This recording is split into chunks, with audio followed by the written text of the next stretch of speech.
আজ আমরা বানাবো পোহা আলু চিজ কাটলেট অথবা চিড়ের কাটলেট।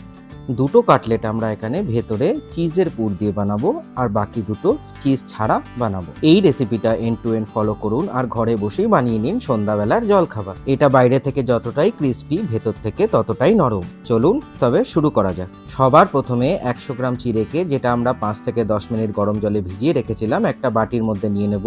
দিয়ে দেবো দুটো সেদ্ধ আলু, একটা কুচনো পেঁয়াজ, আদা কুচা, ধনে পাতা আর 1 চামচ নুন, 1 চামচ হলুদের গুঁড়ো।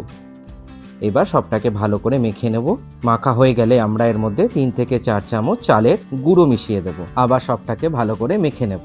এইবার ওই মাখাটা থেকে আমরা কাটলেটগুলোকে হাতের মধ্যে শেপ দেব, দিয়ে চালের গুঁড়োর মধ্যে ডিপ করে একটা অন্য পাত্রে রেখে নেব। চিজ ছাড়া কাটলেটগুলোকে আমরা লম্বা শেপ দেব, আর চিজের পুর দেওয়া কাটলেটগুলোকে আমরা এখানে গোল শেপে বানাবো। এইখানে আমরা মোজারেলা চিজের পুর দিয়েছি, আপনারা অন্য যে কোনো চিজ এখানে ব্যবহার করতে পারেন। কাটলেটগুলোর সব সাইডগুলোকে ভালো করে চালের গুঁড়োর মধ্যে মাখিয়ে নিতে হবে, নইলে ভাজার সময় ফেটে যেতে পারে।